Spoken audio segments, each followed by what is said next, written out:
Hello and welcome back to the Notcast. It is Wednesday, 4th of January 2023, episode 261. For those of you that can read the t-shirt or indeed the description in the subject matter, today I will be talking about Depeche Mode's, I think it's their 13th studio album, Delta Machine, released 10 years ago, as well as the tour, live in Berlin, some solo shit and a remix box set.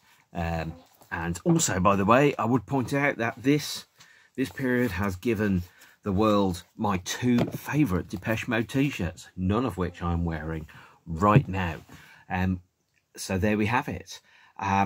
We start off 2011 with the release of the band's Remixes box set in 2011, which is a triple CD, 6 LPs of remixes. This is a contractual obligation that follows on from the Remixes 8104 that was released in 2004, presumably as part of the band signing a deal with the respective record label with the commitment to release some compilation material and some remasters. It came in a number of formats. I had the good luck actually to pick up 5 of the 6 discs from the vinyl box set release for about £3 each a few years ago, missing the remixes by Alan Wilder and Vince Clarke, which are on the other ones. This is almost all of the 6 discs which is on there, so I paid about £18 for this, which is quite cheap really, all things considered, and helped me plug a couple of gaps in my collection. The Remixes box set was preceded with an unamazing single, Personal Jesus 2011, the Stargate remixes.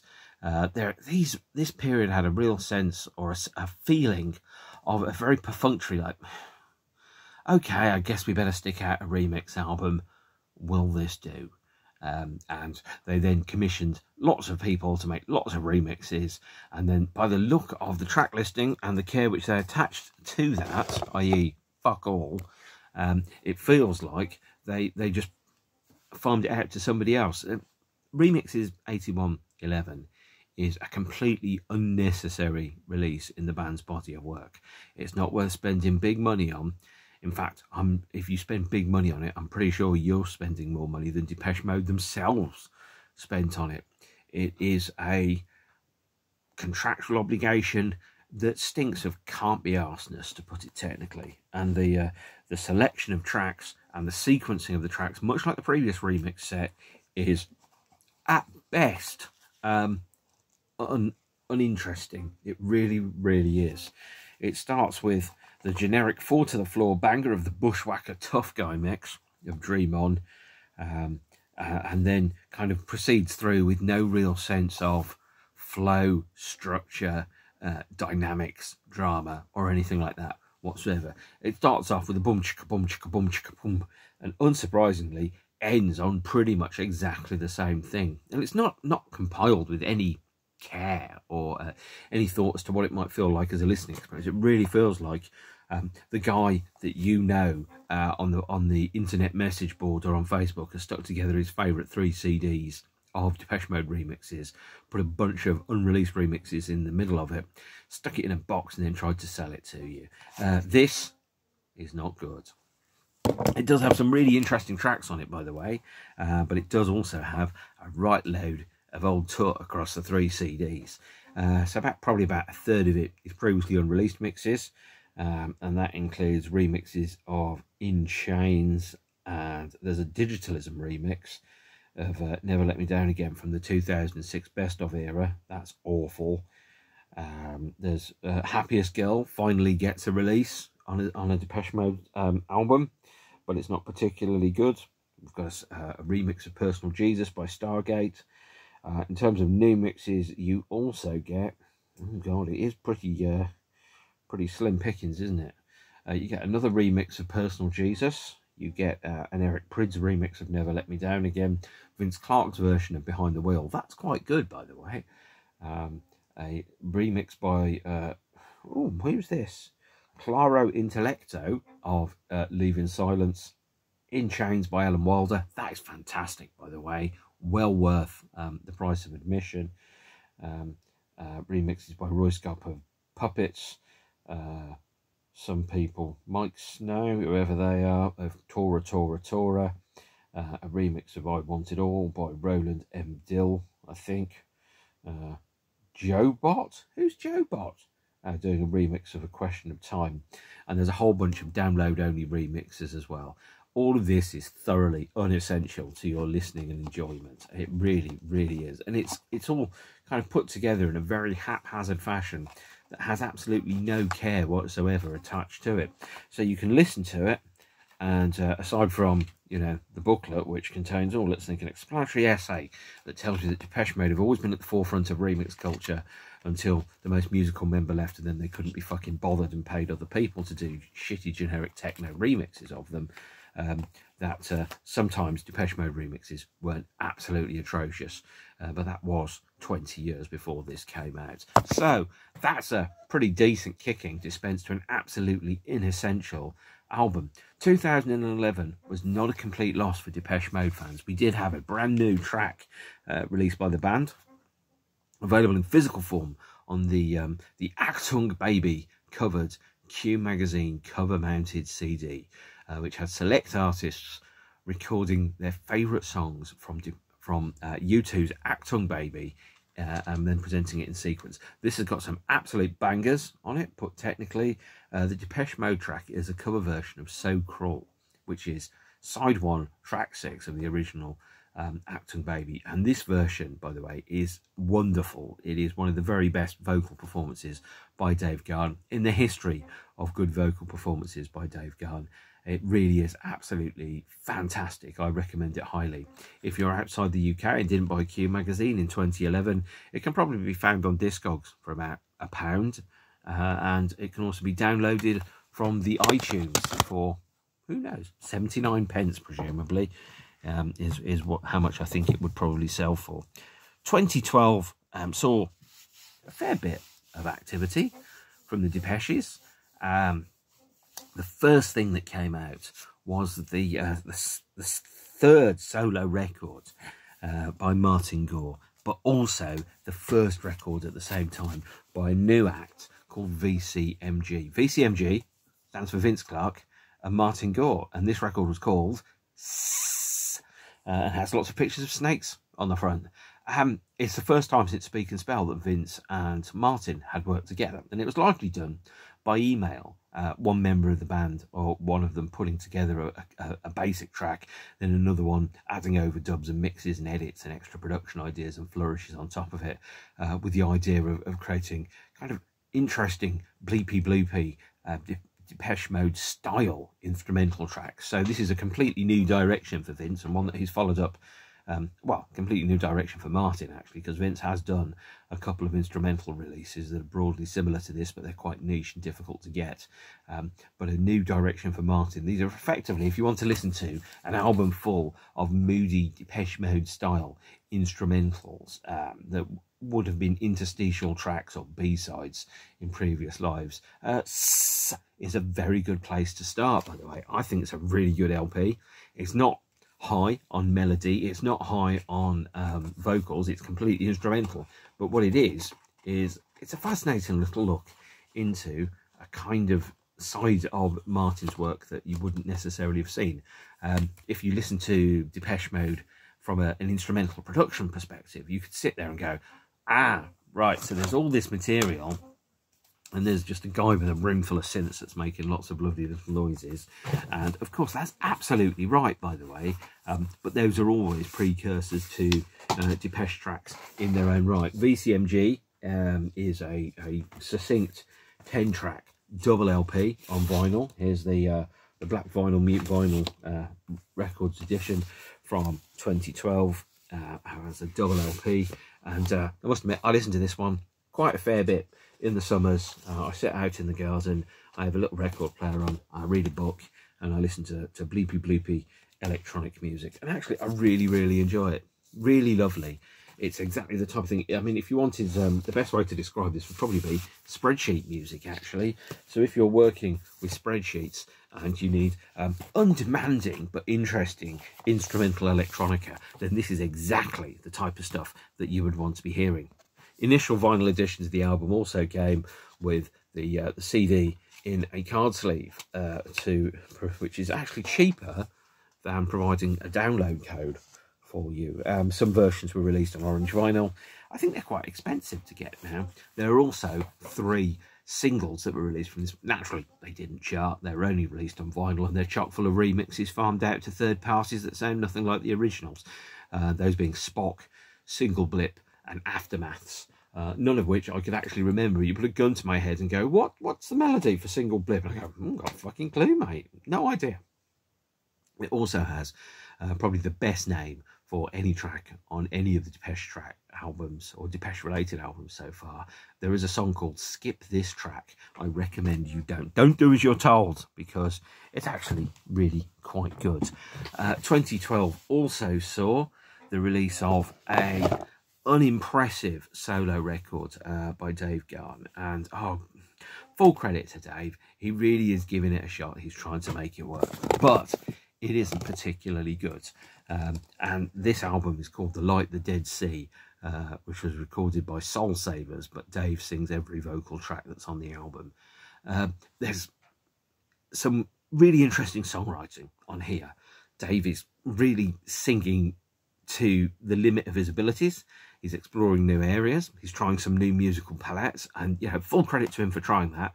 But I cannot get on with the Soulsavers activity at all. The songwriting feels quite flat, in so much as the instrumental backing is very, very normal. Now that sounds a little bit bitchy, but I want to kind of explain why I've said that.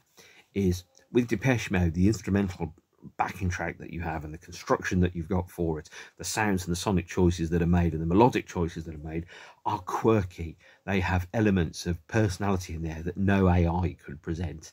Listening to the instrumental backing that we have on Soulsavers, it's quite bland. It's quite flat. It feels like all the little quirks and all the little rough edges have been kind of ironed out, and taken all the elements or possibilities of irritancy to come out. If you went to, for example, you fed all the Mark Lanigan and David Lynch and kind of tracks into an AI generator and got it to write a song, it might very well come up with some of the Soulsavers instrumental material. And this sounds horrible, and I feel quite harsh saying that, but it just does not push my buttons at all. It's a genre that I am not interested in the slightest. Sonically, it's been done many times. It's completely unadventurous.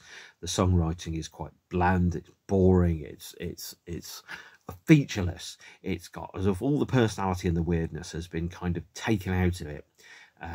So, for example, the quirky elements that you would have on songs like The Pain That I'm Used To, the weird bleepy bloops that you've got in Wrong, those tiny little areas where you'd suddenly go, that is the product of a human and not a machine. They're all gone. It's perfectly competently made, but it's very boring, and I don't like it. I absolutely don't. There's a fantastic standout track. Presence of God is wonderful, but it really needs to be Depeshed, if that makes sense, because the vocal is fantastic, but the musical backing that sits alongside Presence of God does not interest me.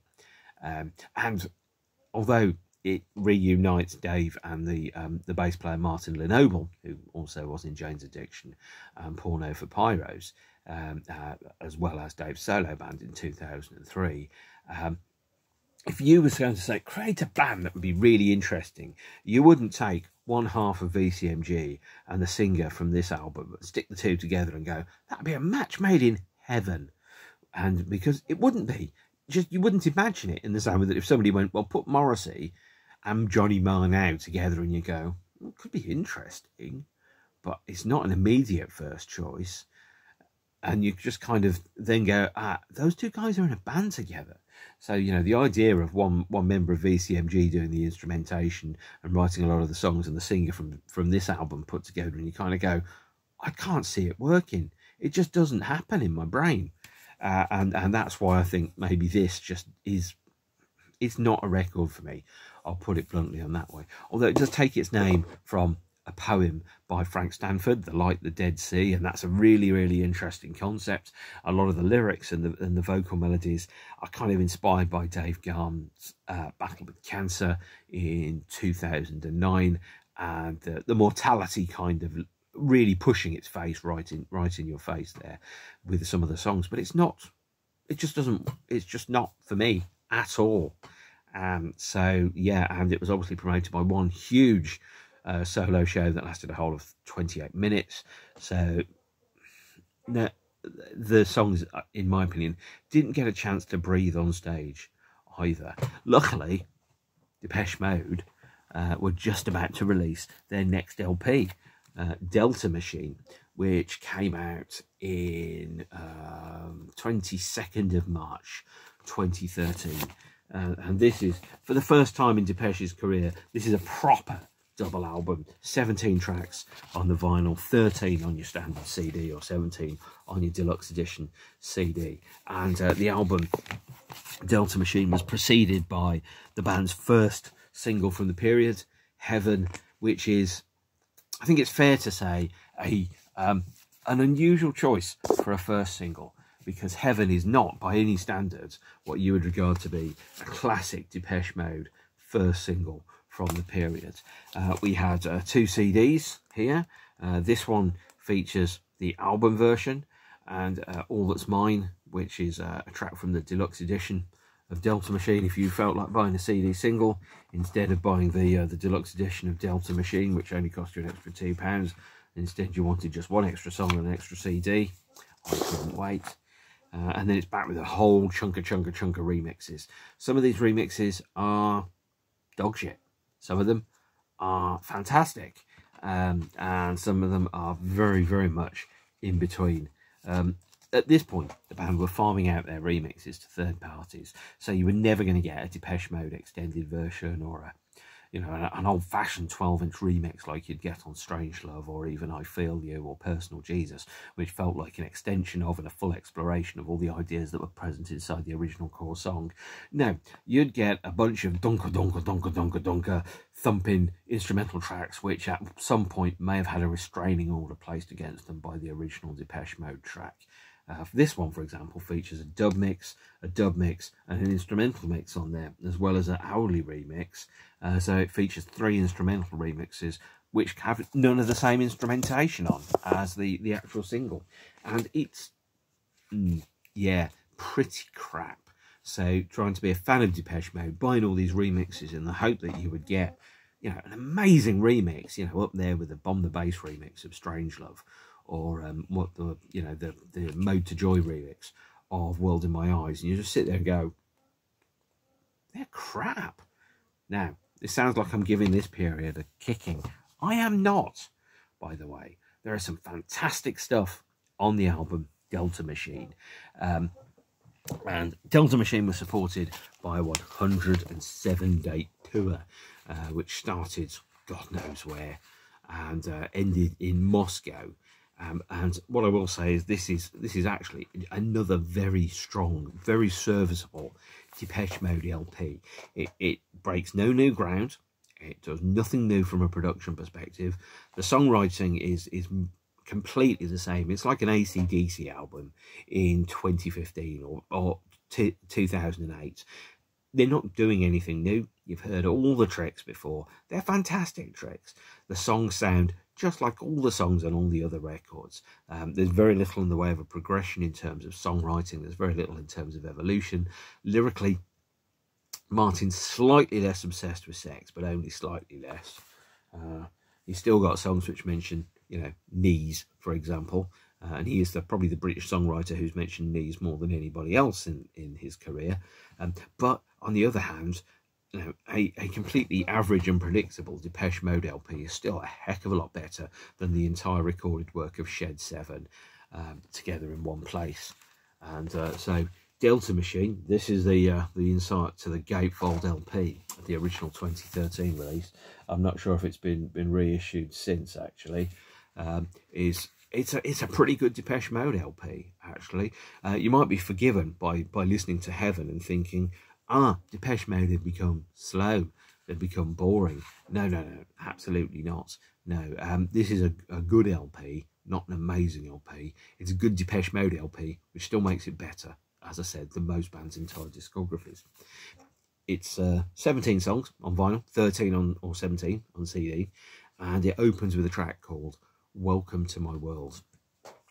Welcome to My World is not the first song I heard off the LP. The first song I heard was Heaven, and the second song I heard was Angel. The band played about 4 or 5 short promo shows before the LP came out, where they played for about an hour and they previewed a bunch of tracks from the LP. So my first exposure to a lot of the songs on the LPs in the past decade had been when Depeche Mode had been playing them live before the album came out. So we have Welcome to My World, side 1, track 1, which does the same thing as Going Backwards and as In Chains. It's designed to open the band's set list, if that makes sense. It introduces all of the instruments step by step, one by one. So if the band were playing live and hadn't got a sound check, for example, you'd have enough build in that first track to pretty much be able to set your levels where you absolutely needed to have them. And that's not me being cynical. I think it's Depeche Mode have totally nailed opening tracks for LPs by this point. They hadn't always done, but at this point they've really got an opening track for the LP that brings in everything nicely and builds and builds and builds to the point where it reaches its magical conclusion. It's like a lot of the songs on the LP, Depeche Mode's Delta Machine is an album that is more at peace with itself and its position in the world than any other Depeche LP up to this point. I think over time, as people get older and we have more experience, we have more time, we kind of chisel away all the bits of our lives that don't look like us, to the point where we start to go, yeah, that's me, that's who I am. This is Depeche Mode. They know who they are. They've arrived at the point where they both know who they are and they're able to achieve that, and they're able to pull together a sound which works. And even, the title Delta Machine, the initials DM, the Delta kind of like brings in some thought around, or maybe is reminiscent of the South Southern Delta, which is a Jimi Hendrix LP title, but also one of the areas where in America I think the blues originated. And the machine part of it is kind of melding the man and the machine element of it, the blues and the electronics together, which is a very good description for what Depeche Mode sound like at this point. They sound like a band that are doing covers of great blues songs you've never heard, but using electronica to do it. That's pretty much exactly where they are. I should stop trying to line these two bits up because it's never going to happen, is it? So yeah, there you have it. The opening track, Welcome to My World, is like many of the songs on the album, it's more at peace with itself. It's not questioning quite so much the who am I, where am I, what am I, who am I going to be. Those questions have been answered in the band's previous activity. It's got an idea of quite a unique sound, this LP, even though it sounds a lot like all the other Depeche Mode LPs. But as you've seen from the cover of VCMG, Martin's home studio is chock full of old kit that he's ordered off eBay. He's creating unique sounds that can't be created using any other equipment. And Delta Machine is an album that really takes that uniqueness. It doesn't quite sound like anybody else. It's not like, modern day Kraftwerk, it all comes out of a box. And if you really wanted to, you could get a very, very close approximation of that stuff with commercially available software. Sometimes you listen to certain LPs and you kind of go, yep, I know exactly what machine you're using. Delta Machine doesn't do that. And it's around creating a huge bunch of chained modular systems and making them all work. Absolutely fascinating from a production point of view to listen to and go, wow, nobody really quite has made those sounds before. I think Martin's ear, from a production point of view, is massively underrated, by the way. But I don't think necessarily that anybody would necessarily notice that, apart from maybe Martin and the production team himself. Second track on the LP, after Welcome to My World, is Angel, and Welcome to My World is a kind of lyric that opens with Welcome to my world, step through the door, and all about, come into my life and let me tell you the stories of woe and stuff. And by the way we get to line 3, there's tranquilizers in there. By the line 6, we've got mention of the devil, and by the second chorus, we've already got about broken wings and Sunrises and Naked Innocence and all that type of stuff. So, you know, pretty clear. This is the Depeche Mode you know and love, who loathe themselves. Track 2 is Angel, and again, second line already makes a reference to the Lord. The first one is the angel of love was upon me, and Lord, I felt so small. And it, like a lot of songs on the LP, it's these are songs that explore the ideas of the power dynamic that exists inside relationships, much like Master and Servant did from a slightly more provocative angle some 30 years previously. And this is Depeche really kind of just laying it all out there.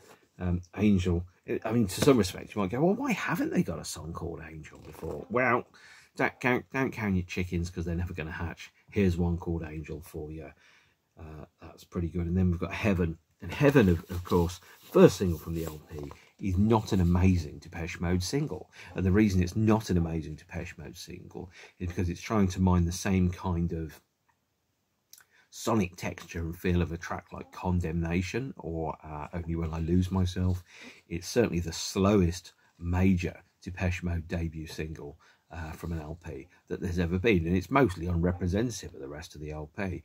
The demo is fully formed. It's the song where the demo version of it changed the least to the finished version, and sometimes songs just fly out of your hands and they just fully form and you don't have anything to do. You know, 1 minute there's not a song there, and then 4 minutes later there is a song, and that's how it works. Sometimes everything flows, and Heaven kind of feels a little bit like that. Then we have Secret to the End, which is a co-write with Dave and Kurt Unisala. So that's one of the 3 or 4 contractually obligated songs not written solely by Martin. And Secret to the End is one of those songs around. There's a lyric where it's going about the final chapter in the contract expires soon, and the book of love was not enough. I've got a feeling that it's ending soon. Could this be the end? It's a song that was written by Dave, much like Presence of God, after his cancer, about the ideas of getting older and then getting to the point where you go, I'm keeping secrets. Should I be keeping secrets? Is this who I am? Is this who I want to be? As he got to an advanced age, I mean, certainly as I've got older, I've examined some of my previous more youthful, immature behaviours and asked, are those behaviours I want to be remembered for? Are those the things that I want to be known for? Are those the, you know, and the answer is generally no. So you stop doing it. It's probably the best way of describing it. Secret to the End, by the way, it worked really, really well live. I saw the band play it a few times on the Delta Machine tour, and I always really enjoyed it. It was only played 33 times.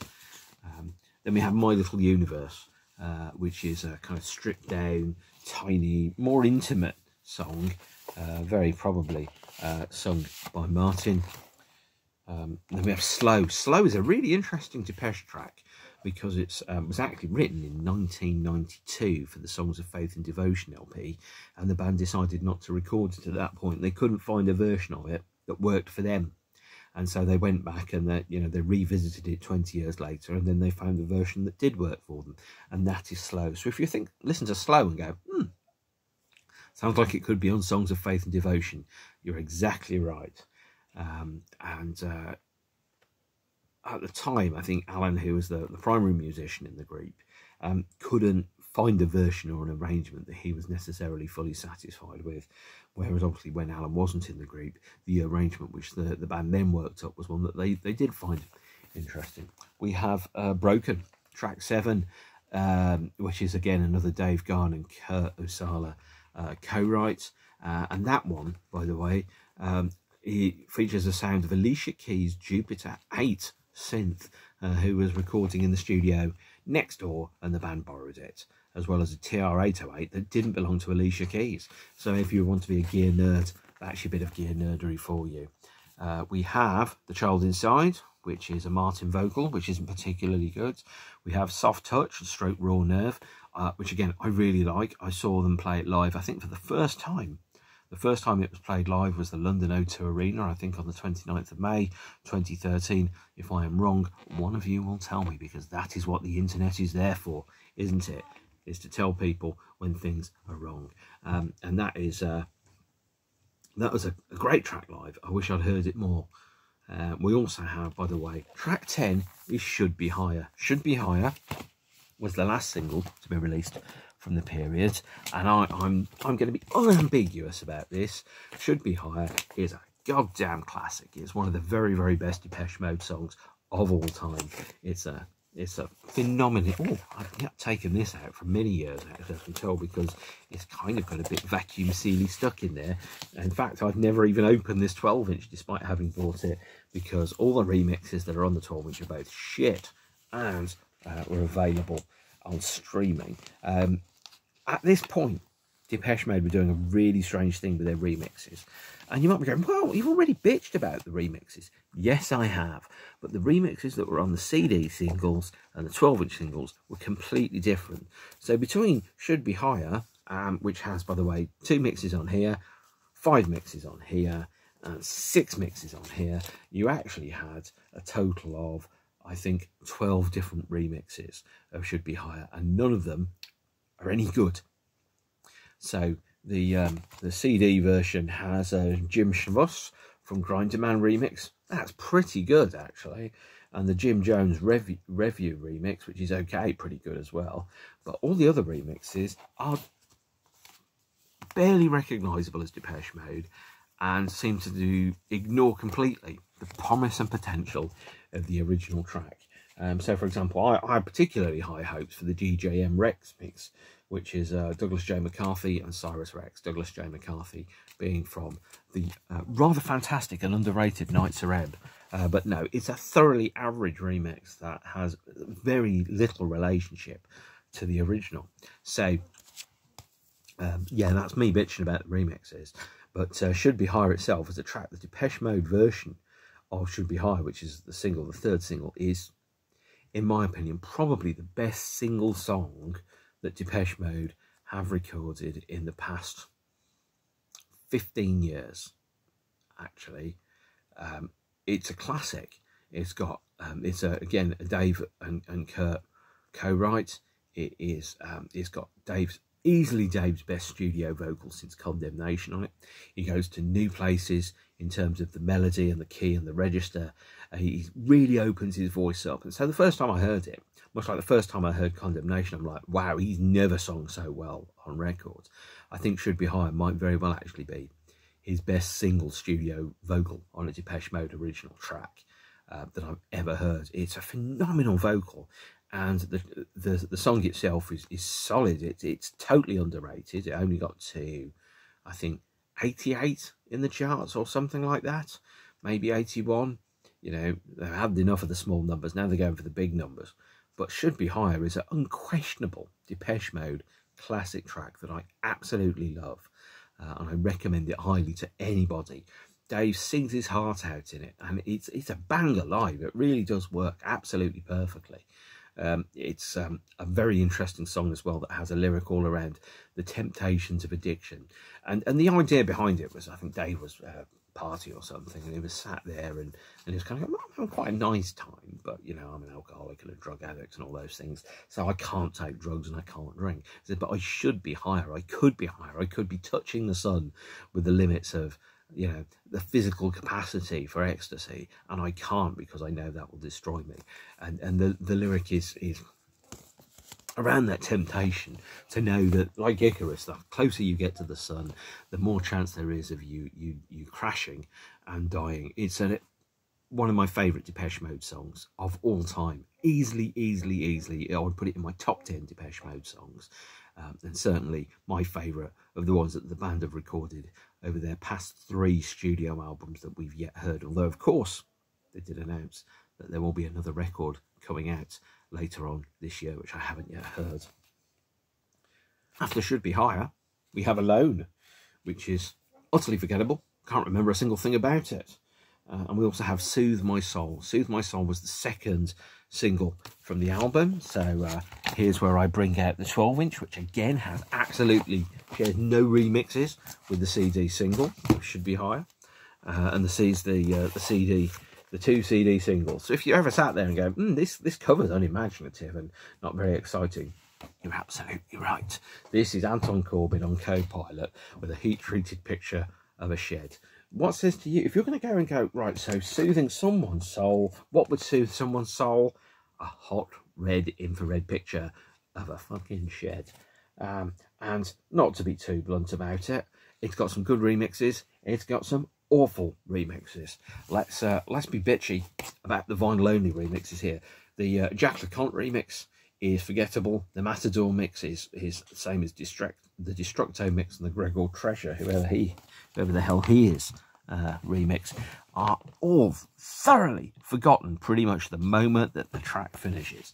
The CD singles have a radio edit and this is something I've never pronounced, Gisa Feldstein remix of the track Goodbye, which is the last song on the standard edition of the album.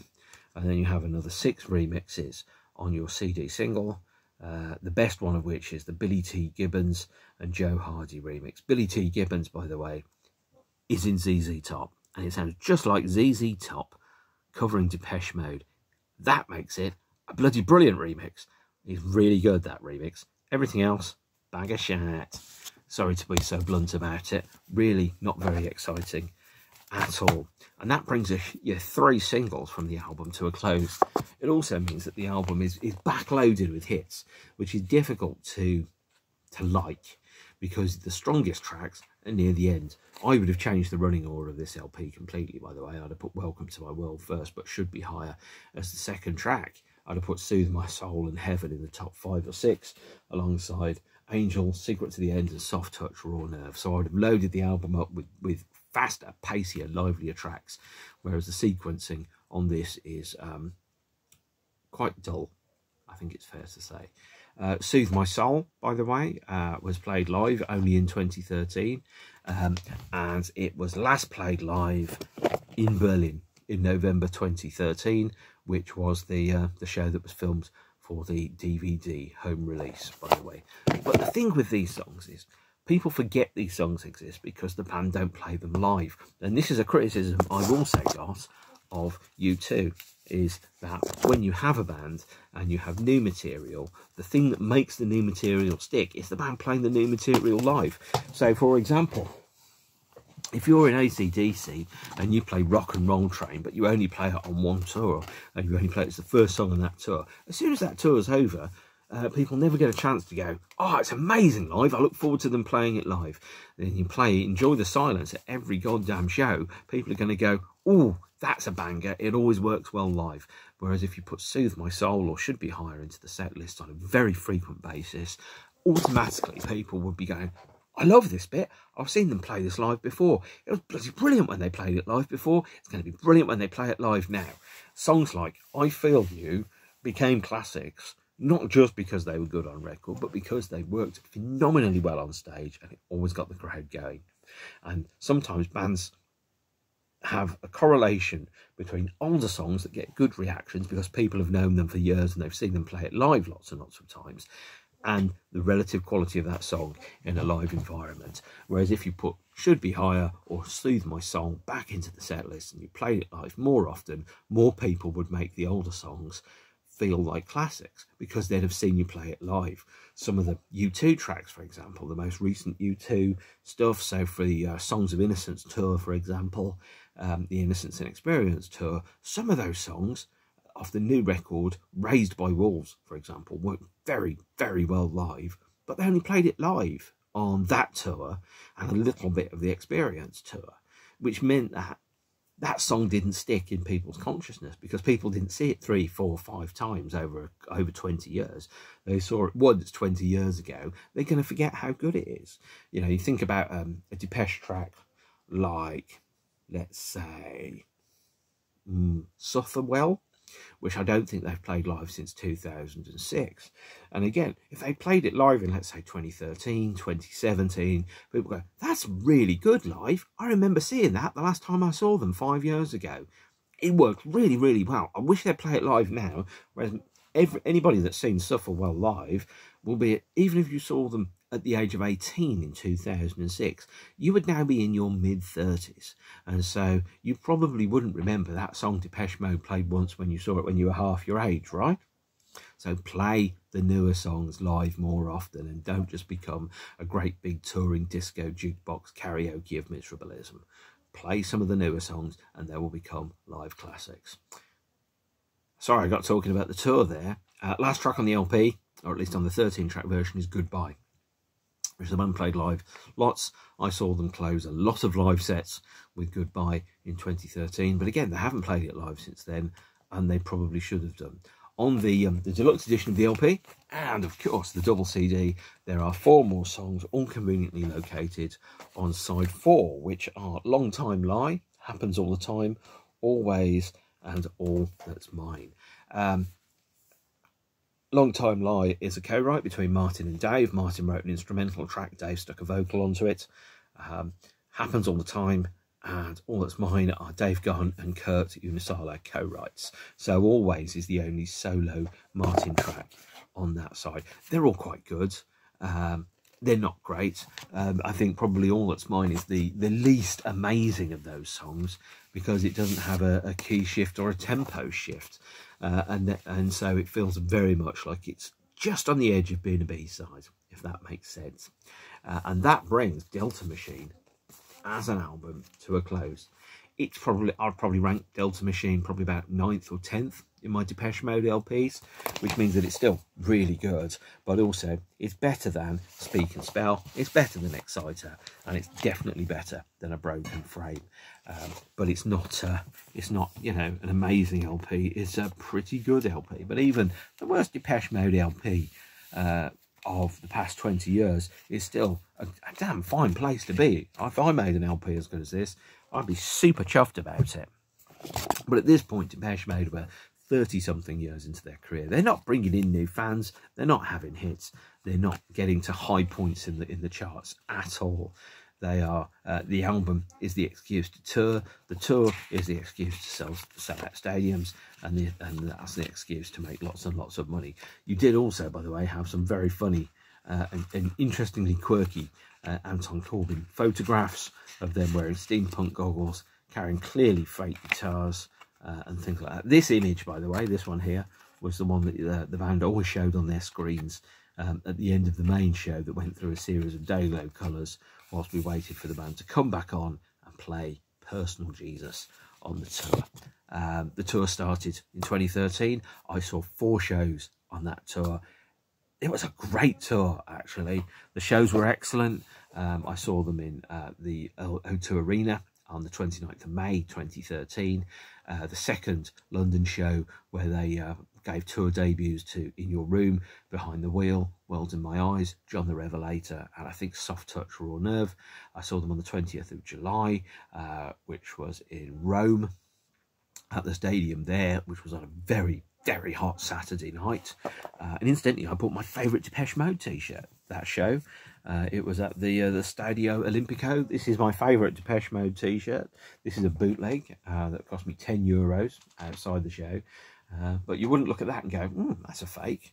Maybe apart from the fact that it would only have 2 dates listed on the back. But this one gets a lot of wear in my house. My second favourite Depeche Mode t-shirt of all time, by the way, I bought at the last show that I saw. I also saw the 19th of November at the London O2 Arena. And then the last time I saw them was at Birmingham, well, what was the NEC, in the 27th of January. And this is a t-shirt that was done for a water charity. So what you can actually see is it's a graphic of a watering can, but the graphic is made up out of tiny little versions of the then contemporary Depeche Mode logo. And I love this t-shirt. I wore this t-shirt today because it doesn't look like a band t-shirt with a picture of bored millionaires on standing next to her, so you know, a really expensive bit of water. It's just a nice bit of graphic design.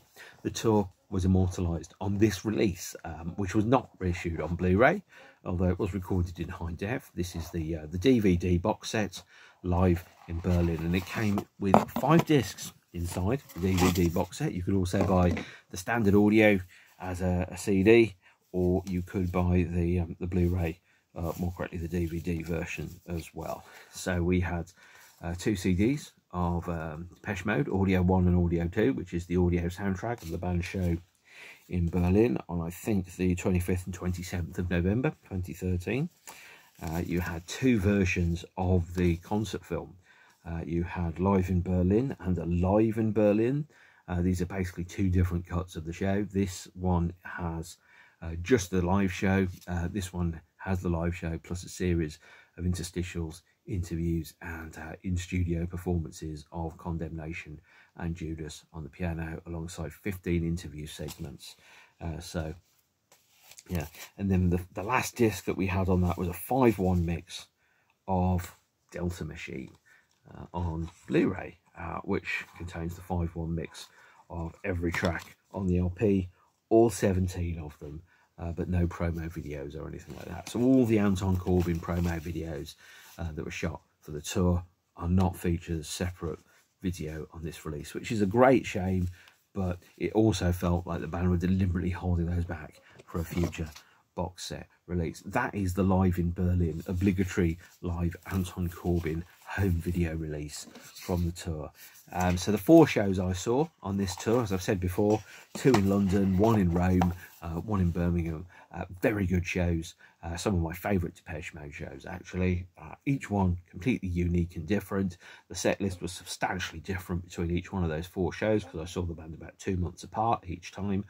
I saw the night 2 set list in London. I saw the standard stadium set list in Rome. I saw the standard indoor set list in London, apart from Leave in Silence, which was played for the first time in about 15 years. And the last show I saw at the Birmingham, what was the NEC Arena, on the 27th of January 2014. That was the last show I saw of the tour. It was about 6 weeks from the end, and I very distinctly felt, I remember watching it and going, this is my last show of the tour. This is the last time I'm going to get to hear the band play Should Be Higher live. And it was a really good show. I really, really enjoyed it. And my brother did win Heckle of the Night, because after the second song, my brother shouted out, "Good evening, Birmingham!" About 2 seconds before Dave Gahan said the exact same thing. So that is one of my favourite heckles of any Depeche Mode show, because it was absolutely spot on. That brings Depeche Mode's Delta Machine to a close. It is, in my opinion, a good, strong, solid Depeche Mode LP. It doesn't get, I think, enough respect, because a good Depeche Mode LP is better than a lot of other bands' LPs. It doesn't necessarily go anywhere new. It doesn't necessarily do anything new, but it doesn't have to do anything new. What this album did do is that it showed, like a number of the band's contemporaries, is even if you're not necessarily doing anything that feels new, the fact that you're still touring in support of an album, you're still writing new material, you haven't become a nostalgia machine, is in itself something to aspire to. And I'm very, very glad that we had this period of Depeche overall. It's one that I think in time will be looked at historically and regarded far kinder than it was at the time. Just don't listen to the remixes of the singles, because they're all bloody awful. With that, I'm going to wrap up. Stay beautiful, look after yourselves and each other, as they said on the Jerry Springer show, and I will see you all again soon. Okay, stay lovely and see you soon. Bye.